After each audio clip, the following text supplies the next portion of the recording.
Welcome back. You're watching News Centre with me, Ashmit Kumar. Now, the government's ambitious 2018 plan to build a 60 metric ton per annum refinery in Maharashtra has run into troubled waters. People have come out in protest. Multiple locations have been changed, and now the government plans to split the project into 3 smaller ones. But CNBC-TV18 Santia Gora reports that the project has taken on a political hue, and resistance from pro-environment groups is mounting. Take a look.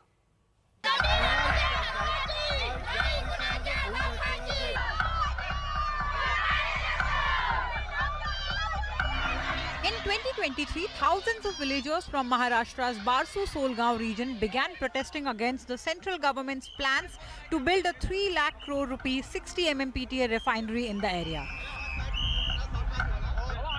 These protesters believed the refinery would cause a severe ecological damage to the region and harm the mango and cashew plantations there. The protest turned violent. Hundreds of villagers faced arrest. Interestingly, this was not the government's first choice of location. It had originally chosen Nanar for the refinery, around 10 kilometers away as the crow flies. That plan had also failed for similar reasons. The government deployed over 1,800 police personnel to safeguard teams that were tasked with conducting soil testing at 16 out of the 89 soil locations identified around Barsu, and then decided to call off the project. That refinery was originally conceived as something very big, if I remember correctly, about 60 million metric tons per annum. And much before I became, well before I joined the Petroleum and Natural Gas Ministry, which is July 21, it became clear to everyone that no one, not only in India, but no one anywhere in the world had the experience to build something on that large a scale. Because then you need that much hinterland, you need that much of port and the size of ships which can come in, etc. So I think the position as of now is that instead of 160 million metric tons per annum, you're looking at possibility of 3 into 20 million metric tons per annum, and for which discussions are going on behind the scenes. Naturally, this has become political.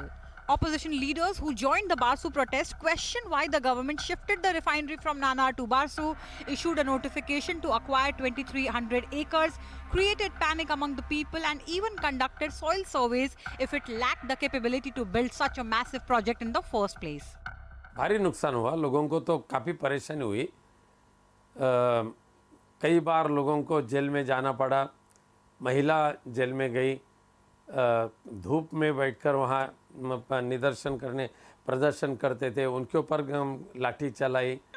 But the government says the basic reason for the project, which was to increase refining capacity, stands, and it doesn't matter whether that comes from one project or 3.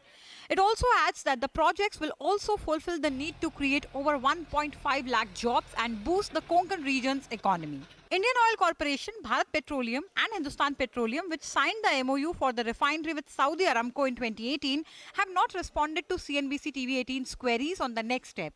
The government says discussions on how to proceed are still ongoing and will include finalizing new locations.